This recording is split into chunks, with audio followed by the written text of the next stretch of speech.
Hello students, this video is a continuation of the summary of the essay Commonwealth Literature Does Not Exist. In the previous video, we have learned that Salman Rushdie compares Commonwealth literature to a ghetto. This part of the summary begins with a question: what is life like inside the ghetto of Commonwealth literature? Every ghetto has its own rules. In the same way, Commonwealth literature follows certain rules. One of the ideas on which the edifice rests is that literature is an expression of nationality. What Commonwealth literature finds interesting in Patrick White is his Australianness, in Doris Lessing, her Africanness, in V.S. Naipaul, his West Indianness. So, they are mostly interested in nationality.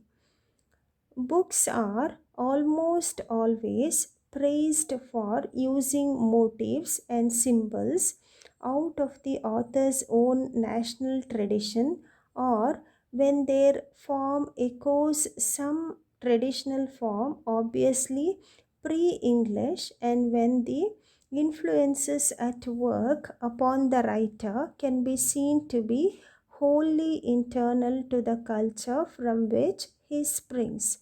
So, what is authentic and what comes out of tradition is always praised in Commonwealth literature.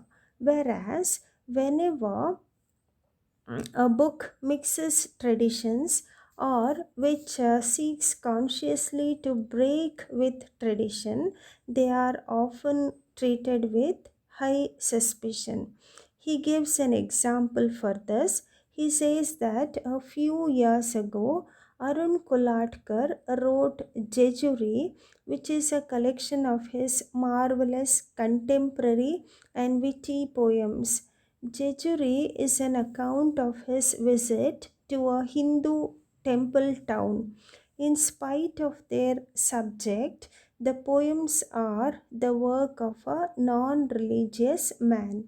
Jejuri aroused the wrath of one of the doyens of Commonwealth literary studies in India, Professor C.D. Narsimaya, who, while admitting the brilliance of the poems, accused Kolatkar of making his work irrelevant by seeking to defy tradition. So they give more importance to nationality and the forms that arise out of the traditions which are specific to a nation. As far as India is concerned, authenticity is a respectable child of old fashioned exoticism. It demands that sources, forms, style, language, and symbol all derive from a supposedly homogeneous and unbroken tradition. One of the assumptions of Commonwealth literature is that the tradition should be homogeneous and unbroken, but in India that is not possible. One of the most absurd aspects of this quest for national authenticity is that, as far as India is concerned, it is completely fallacious to suppose that there is such a thing as pure, unalloyed tradition from which to draw. The only people who seriously believe this are religious extremists. The rest of us understand that the very essence of Indian culture is that we possess a mixed tradition. So in India, it is impossible to find a homogeneous and unbroken tradition. In India, what we find is a melange of elements as disparate as an ancient Mughal and contemporary Coca Cola American. So, this kind of mixed tradition is what we find in India, and it is from this kind of a mixed tradition that our poets derive their subject. Eclecticism, that is the practice of deriving ideas, style, or taste in a broad and diverse range of resources, or the ability to take from the world what seems fitting and to leave the rest, has always been a hallmark of the Indian tradition. Because of this kind of eclecticism, our tradition, that is the Indian tradition, and the writing that comes out of it is the center of the best work being done both in visual arts and in literature. Yet, eclecticism is not really a nice work in the lexicon of Commonwealth literature. So, the reality of the mixed tradition is replaced by fantasy of purity. Commonwealth literature is always concerned with homogeneous, pure tradition, whereas in a country like India, we have mixed tradition which is not acceptable to Commonwealth literature. The purpose of this literary ghetto is to confine and restrain. So, Commonwealth literature is limited, it is narrow, where there is less prospect for development or experimentation. Its rules are basically conservative. Tradition is all radical breaches with the past are frowned upon. If anybody tries to go beyond or defy tradition, it is considered with certain reservation. No wonder so many of the writers claimed by Commonwealth literature deny that they have anything to do with it.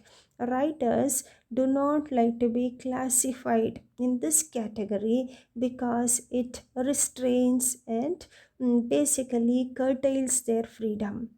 The concept of Commonwealth literature did disservice to some writers, leading to false reading of their work in India. I think this is true of the work of Ruth Shabwala and to a lesser extent Anita Desai. Now, this author, Ruth Pravar Shabwala, doesn't come under the purview of Commonwealth literature because of her rootlessness. She cannot be confined to any nationality. Literature must be nationally connected and even committed. It becomes simply impossible to understand the cast of mind and vision of a rootless intellect like Shabwala's. In Europe, of course, there are enough instances of uprooted, wandering writers and even peoples to make Ruth Shabwala's work readily comprehensible. But by the rules of the Commonwealth ghetto, she is beyond the pale. As a result, her reputation in India is much lower than it is in the West. Anita Desai too gets into trouble when she states with complete honesty that her work has no Indian models. She says the novel is a Western form and so the influences on her are Western. So she also comes under the critique of Commonwealth literature because she doesn't follow the authentic tradition of India. Yet, her delicate but tough fictions are magnificent studies in Indian life. This confuses the cohorts of Commonwealth. But then, where Commonwealth literature is concerned, confusion is a norm. The creation of the phantom category of Commonwealth literature served to obscure what was really going on and worth talking about. If we were to forget Commonwealth literature, we might see that there is a kind of commonality about much literature in many languages emerging from the less powerful or powerless parts of the world. For example, the magic realism of the Latin American influences Indian language writers in India today. The rich folk quality of a novel by Iskandar finds its parallels in the work of the Nigerian. So, literary traditions are taken from other countries. The influence can be seen of Latin American writers on Indian writers. This kind of commonality can be found in our literature, which Commonwealth literature does not take note of. It is possible to theorize common factors between writers from these societies, poor countries, or deprived minorities in powerful countries, and to say that much of what is new in world literature comes from this group. This is the real theory which is bounded by frontiers which are neither political nor linguistic but imaginative. It is a development of this kind of the chimera of Commonwealth literature abstracts.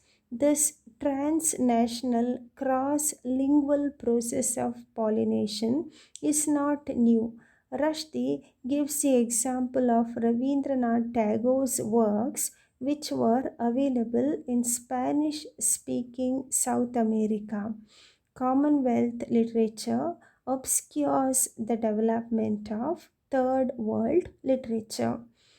Since Commonwealth literature restricts literature to a nation, interchange or transnational or cross lingual influences are not considered to be important by Commonwealth literature, and this is a drawback which Rushdie points out. Commonwealth literature's emphasis on writing in English distracts the attention from much else that is worth our attention. Commonwealth literature considers only literature written in English. In India, the whole issue of language is a subject of deep contention.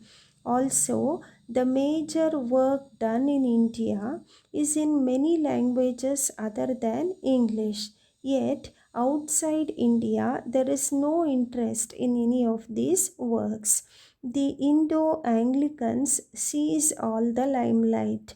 Very little is translated, and very few of the best writers or best novels are known even by name. In the case of India, where there are a number of languages in which literature is written, great works come out in different languages. But due to lack of translation, they are not known outside India. Commonwealth literature does not take into account such regional literatures. It is only concerned with what is written in English, which also leads to underestimation of literature of a country like India. And Salman Rushdie also points out the hegemony of Hindi literature in India. The greatest area of fiction in Indian literature has nothing to do with English literature but with the effects of hegemony of Hindi on the literatures of other Indian languages, particularly over North Indian languages, because Hindi tries to be dominant and it tries to subjugate other literatures of North India. There is a friction in Indian literature. In the words of Suresh Joshi, a distinguished Gujarati novelist, he is obliged to write in Gujarati because it is under threat from Hindi, not from English or West. In 2 or 3 generations, he says, Gujarati could easily die. He compares it interestingly to the state of Czech language under the yoke of Russian, as described by Milan Kundera. This is a matter of central importance for Indian literature. Commonwealth literature is not interested in such matters, and friction between regional languages in India, Hindi being dominant, it is trying to obstruct the literature of other regional languages. Such considerations are not found in Commonwealth literature. Rushdie says the title given to the essay, that is, Commonwealth literature, does not exist. This title may not be really accurate because even ghosts can be made to exist if we set up enough faculties. Uh, he means to say that it actually exists. Commonwealth literature actually exists. If enough books are written and enough research students are appointed, Commonwealth literature may start to function. It does not exist in the sense that the writers do not write it. Therefore, he feels that he should rephrase the essay as Commonwealth literature should not exist. If it did not, we could appreciate writers for what they are, in English or not. We could discuss literature in terms of its real groupings, which may well be national, which may well be linguistic, but which may also be international and based on imaginative affinities. And as far as English literature itself is concerned, I think that if all English literature could be studied together, a shape would emerge which would truly reflect the new shape of the language in the world. And we would see that English literature has never been in better shape because the world language now also possesses a world literature which is proliferating in every conceivable direction. The English language ceased to be the sole possession of the English some time ago. Perhaps Commonwealth literature was invented to delay the day when we rough beasts actually slouch into Bethlehem, in which case it is time to admit that the center cannot hold. So, in this essay, Salman Rushdie summarizes that rather than being beneficial, Commonwealth literature, the category, is only restricting and trying to control the literature which is emerging from third world countries. So, if we take that category away, then we can have a whole of English literature which is trying to invent new forms every day, and it is growing in large proportions.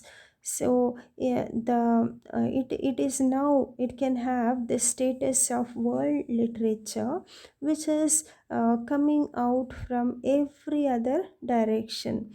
So English is not the property of any nation now. it has become the property of the world. So anybody can start writing in it without